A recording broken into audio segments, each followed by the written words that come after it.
Em primeiro lugar, queria agradecer o acolhimento de todos aqui, os da oposição, os da situação, os governistas, os que são contra a reforma, todos, até os que foram um pouco mais agressivos, veementes, depois vieram aqui atrás falar comigo, me deram um abraço, e eu falei para todos eles que rapidamente comentaria, mesmo eles não estando aqui. Eu gosto de falar olhando no olho das pessoas que falaram comigo, eu sempre fui uma pessoa de papo reto na minha vida.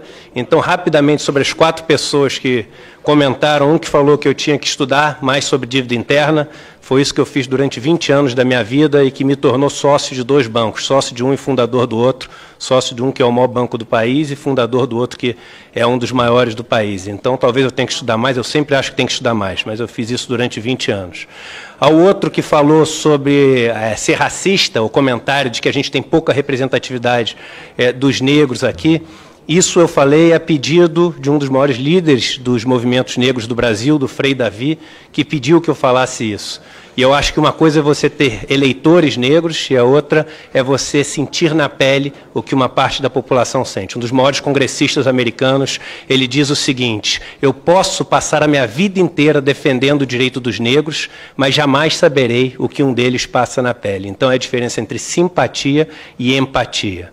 Em relação ao terceiro comentário de eu ser marxista, eu não vou responder, mas eu acho que isso me faz uma figura super heterogênea, né? Um ex-banqueiro marxista, isso me faz uma figura meio diferente. E eu, em relação ao comentário do Giovanni Cherini, e aí eu gostaria de começar respondendo as perguntas, ele fala uma coisa muito interessante, que é preciso ficar muito clara para todo mundo. Todos nós aqui fizemos apresentações, o Pedro, o Paulo, eu e o Fagnani, onde a gente mostra o seguinte: olha, tem essas pessoas que ganham aposentadorias enormes, aí a gente mostra o legislativo, aí mostra o executivo, mostra os políticos, não sei o quê, a gente fala, isso é uma injustiça porque isso está sendo financiado pelos pobres. Então tem uma pergunta muito simples, que é a seguinte: por que a gente vai mexer com os pobres? Não tem o menor sentido isso. Porque você não diminui desigualdade tirando do que tem mais e tirando do que tem menos. Tira só do que tem mais. Você vai jogar a criança junto quando você for jogar água suja fora. Não faz sentido nenhum mexer com as pessoas que são as pessoas mais pobres desse país. Vamos fazer o seguinte: tem esses marajás, esses caras que ganham mais, esses, foi maravilhoso o trabalho de identificar todos. Então vamos lá e para aí.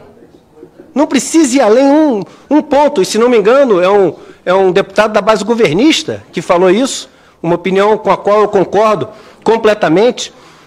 O alarme sobre isso tirar verbas da saúde e da educação, a gente tem que lembrar que são verbas constitucionais e que há muito tempo a gente só gasta o piso.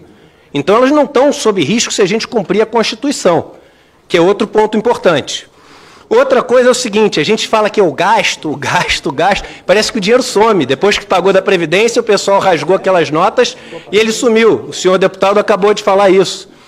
Vale lembrar o seguinte, que o dinheiro da Previdência ele volta com um multiplicador de 1,36 no PIB, o dinheiro pago em juros volta com 0,71, ele freia a economia. E aí só um comentário em relação ao que o professor Paulo Tafner falou: quando a gente mexe na carga tributária, não mexe na carga tributária, mas muda a alocação dos tributos, se você tira tributos de quem paga bens e serviços, isso vira consumo na veia, porque a maior parte das pessoas que pagam isso são os pobres. Eles não poupam. E se você transfere esses tributos para a renda, é um dinheiro que fica parado, poupado, e que não vira consumo. Então, apesar de você não mudar a carga tributária, você muda o consumo, e o consumo é responsável por 2/3 do PIB no Brasil.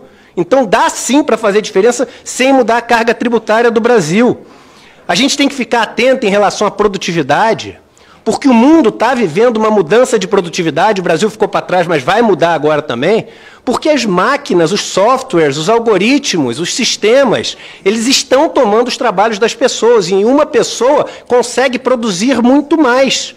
Só que esse dinheiro não está indo para a renda. Desde 1980, nos Estados Unidos, um estudo mostra que, apesar da produtividade ter explodido, a renda per capita das pessoas que trabalham sem cargos de gerência na produção não mudou absolutamente nada. Isso foi tudo para o lucro das pessoas que são as donas, que eu não posso usar mais o dono dos meios de produção, senão vão me chamar de marxista, mas o dono das empresas. Os donos dos bancos, aliás, é engraçado, que reclamou que eu falei que os meios de produção são concentrados e depois reclamou que os bancos são concentrados no Brasil. Ou seja, falou a mesma coisa que eu. Então, é o seguinte, a gente tem que entender, gente, que essa proposta, do jeito que está, ela não faz a vida de nenhum brasileiro melhor na questão previdenciária depois do que antes. Ninguém sai ganhando. Isso é importante ficar muito claro. Porque muitas pessoas que são mais pobres no Brasil, elas estão achando que a situação delas vai melhorar. E não melhora nem para aqueles que a alíquota baixa, porque ele tem que contribuir por mais 5 anos. Isso tem que ficar claro como água para todo mundo. E aí, se tomarem a decisão de mesmo assim ir, tem que ficar muito claro que, olha, decidimos jogar fora o bebê junto com a água. Por quê? Porque nós damos mais importância à questão fiscal do que essa questão da Previdência. E vamos lembrar que o dinheiro pago pela Previdência, ele vale como um dinheiro de saúde, porque o dinheiro que essas pessoas ganham, elas usam para comprar remédios. Eles valem como educação, porque o dinheiro que essas pessoas usam, eles usam para comprar livros, comprar material escolar. Quando o amigo, o Marcel, do Novo, que veio aqui falar comigo, no final, não, o do Novo era o outro, eu esqueço o nome dele, peço perdão. É Marcel. Mas era o outro do Novo, sem ser o Marcel, o Tiago. O Tiago fala assim, mas a renda, o corte per capita. Gente, eu fiz esse ano, eu nasci e vivi dentro de uma bolha, como a maior parte de nós nasceu e viveu dentro de uma bolha. Esse ano eu resolvi fazer uma experiência de ir morar 1 mês numa comunidade absolutamente carente no interior do Brasil, morando debaixo de lona, morando em teto sem forro, indo trabalhar com eles, dormindo com eles. E quando você vê uma pessoa com 58 anos de idade, você acha que ela tem 80. É uma loucura, é outro mundo.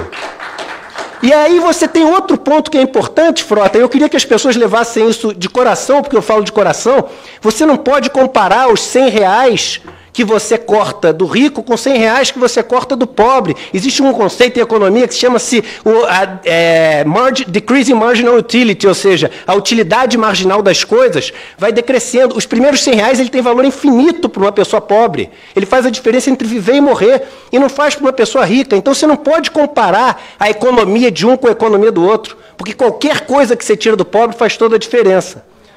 Eu acho que a gente deveria fazer, eu acho até irresponsável eu propor qual seria a minha reforma. Um lobo solitário que não tem equipe, que não é patrocinado, que paga as suas viagens, que paga tudo. Eu não sou consultor de ninguém, mas se eu tivesse que opinar, eu acho que é o seguinte, a gente não deveria mexer nada nos pobres.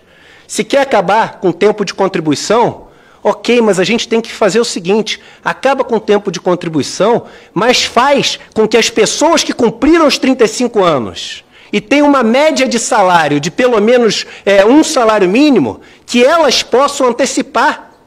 Faz com que as pessoas que cumpriram os 35 anos, mas estão desempregadas há mais de 3 anos, porque a gente vai ter um contingente enorme de pessoas desempregadas por causa das novas tecnologias, que elas possam antecipar com o fator previdenciário e sejam punidos atuarialmente, mas que tenham alguma fonte de sobrevivência. Vamos lembrar dos pilares. O primeiro pilar, o universal, ele é feito para a gente sobreviver. O segundo pilar, o contributivo, é feito para a gente manter o poder que a gente tinha aquisitivo. E no Brasil a gente diz que ele é alto porque o salário é baixo. Os outros países que têm reposição alta são quem? Índia, Indonésia, China, Turquia. Esses países são países que são privilegiados? Não são. É claro, a Holanda também tem, pelo motivo bom. Nós não temos pelo motivo bom, nós temos pelo motivo ruim. Em relação à capitalização, para tentar manter curta a minha fala, eu acho perigosíssimo aprovarem alguma coisa que vem com 2 linhas escritas na PEC, sem nenhum parâmetro. Vai ter um fundo solidário de um salário mínimo. Um fundo como? Quem é que vai financiar? Quem vai poder ganhar um salário mínimo? O que ele vai ter que cumprir? Ou vai ser como o ministro diz, que é o seguinte, quem estiver junto com a gente não vai deixar para trás. O que significa estar junto? Isso não pode ser feito assim, e a capitalização ela ainda tem um problema, quando ela vem pura, que é o seguinte, ela magnifica, ela potencializa as desigualdades diante. Veja o exemplo da mulher, por exemplo. Uma mulher ela tem uma carreira mais curta, porque ela também é mãe, ela tem um salário mais baixo, porque isso é um dado oficial, um salário muito mais baixo que o homem, e ela vive mais. Quando você faz o regime de capitalização e joga só a ciência atuarial ali, Ela, que já vive uma vida laboral muito prejudicada, ela se aposenta recebendo muito menos pelo regime de capitalização. E no Brasil tem um problema, Pedro, que é o seguinte, termino aqui, finalizo aqui. Pedro, tem um problema que a troca do regime de repartição pelo regime de capitalização requer que você levante esse dinheiro no começo, porque você tem que pagar as pessoas que estão se aposentando e não está mais recebendo das outras. O que você tem que fazer para poder pagar isso? Você tem que emitir dívida. E aí é o seguinte, a gente está comparando o Brasil com os outros países que tiveram custos de troca muito maior do que imaginavam, esquecendo que nós temos a dívida mais cara do mundo. O nosso vai ser muito maior do que os outros, e ninguém está levando isso em consideração. Então, finalizando aqui a minha fala, eu digo o seguinte, que não mexamos em nada com as pessoas mais pobres, que combatamos os privilégios, que sejamos mais ainda rigorosos do que o governo, em vez de cobrar uma alíquota acima dos 39 mil de 22, não sei quantos por cento, que a gente não permita que ninguém ganhe acima do teto constitucional, que vai fazer uma economia muito maior, e que se a gente resolver acabar com o tempo de contribuição, que a gente acabe, porque realmente hoje em dia existem muitas pessoas que têm 55, 60 anos de idade e têm capacidade de trabalhar e deveriam continuar trabalhando. Mas existe também um Brasil que a maioria de nós, infelizmente, não conhece. E essas pessoas, depois de trabalharem 35 anos, quando conseguem, são pessoas que passaram o prazo de validade, passaram a sua garantia e que hoje deveriam receber de volta o mínimo de dignidade para poder sobreviver na sua velhice. É isso que eu tinha para falar. Obrigado.